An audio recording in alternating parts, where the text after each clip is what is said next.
It could be called in at any time and had to be paid within 24 hours. This is termed a margin call, and the typical result of a margin call is the selling of the stock purchased with the loan.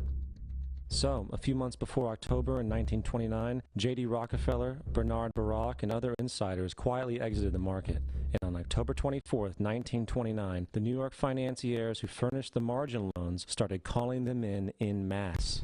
This sparked an instantaneous, massive sell-off in the market, for everyone had to cover the margin loans. It then triggered mass bank runs for the same reason, in turn collapsing over 16,000 banks, enabling the conspiring international bankers to not only buy up rival banks at a discount, but to also buy up whole corporations at pennies on the dollar. It was the greatest robbery in American history. But that didn't stop there. Rather than expanding the money supply in order to recover from this economic collapse, the Fed actually contracted it, fueling one of the largest depressions in history. Once again outraged, Congressman Louis McFadden, a longtime opponent of the banking cartels, began bringing impeachment proceedings against the Federal Reserve Board, saying of the crash and depression, it was a carefully contrived occurrence. International bankers sought to bring about a condition of despair so that they might emerge the rulers of us all. Not surprisingly, and after 2 previous assassination attempts, McFadden was poisoned at a banquet before he could push for the impeachment. Now, having reduced the society to squalor, the Federal Reserve bankers decided that the gold standard should be removed. In order to do this, they needed to acquire the remaining gold in the system. So, under the pretense of helping to end the Depression, came the 1933 gold seizure. Under the threat of imprisonment for 10 years, everyone in America was required to turn in all gold bullion to the Treasury, essentially robbing the public of what little wealth they had left. And at the end of 1933, the gold standard was abolished. If you look at a dollar bill from before 1933, it says it is redeemable in gold. You look at a dollar bill today, it says it is legal tender, which means it is backed by absolutely nothing. It is worthless paper. The only thing that gives our money value is how much of it is in circulation. Therefore, the power to regulate the money supply is also the power to regulate its value, which is also the power to bring entire economies and societies to its knees.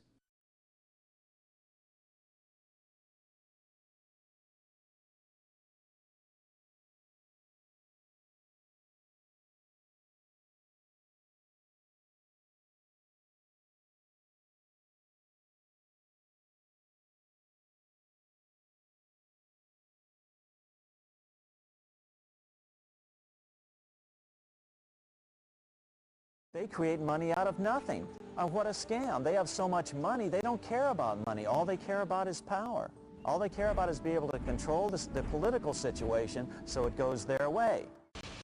After a man has far more money than he possibly can spend for pleasures, what is left to excite him? For those with a ruling class mentality, the answer is power, raw power over other human beings. Money can buy such power only to a point. Beyond that, politics is the sport, and world politics is the ultimate game.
Really quickly, in 1910, Senator Aldrich, on his private train brought a bunch of billionaire bankers, the Morgans, all these different people, Warburgs, down to this place called Jekyll Island off the coast of Georgia, and they figured out a way to create the Federal Reserve, because central banks were looked down upon by the people, and they caused a lot of problems.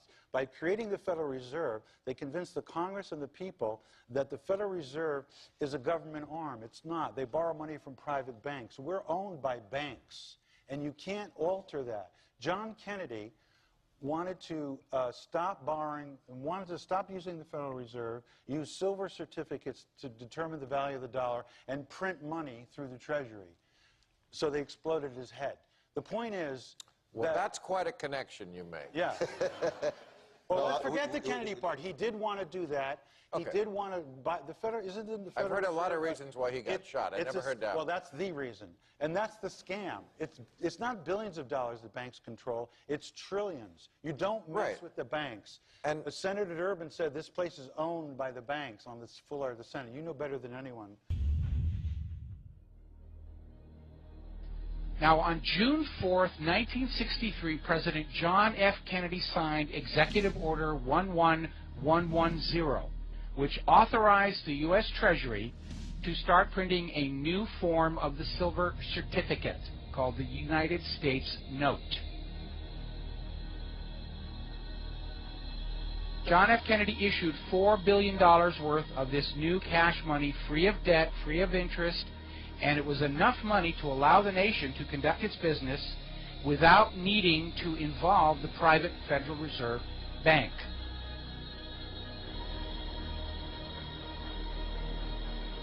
Only 5 months later, John F. Kennedy was shot by the crazed lone nut, Lee Harvey Oswald.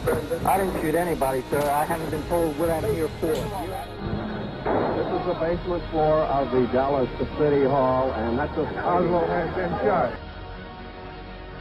And as soon as Kennedy was buried, the United States notes were pulled out of circulation and destroyed, except for samples in the hands of collectors. Now, when I first proposed this linkage between the monetary system and the assassination of our world leaders, I got an email saying, well, you know, I mean, that's nonsense. I mean, you know, how do you know it wasn't Cuba or the Russians or whatever else? And I'll be the first to admit there were overlapping agendas.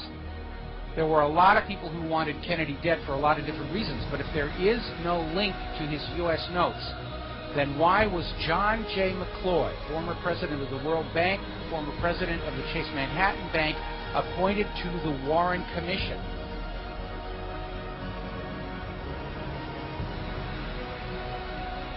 I don't care what kind of a man McCloy was. He is not a homicide investigator, and the Warren Commission was supposed to be investigating the assassination of the President of the United States. What is a bank president doing on the Warren Commission if there is no connection to the United States notes?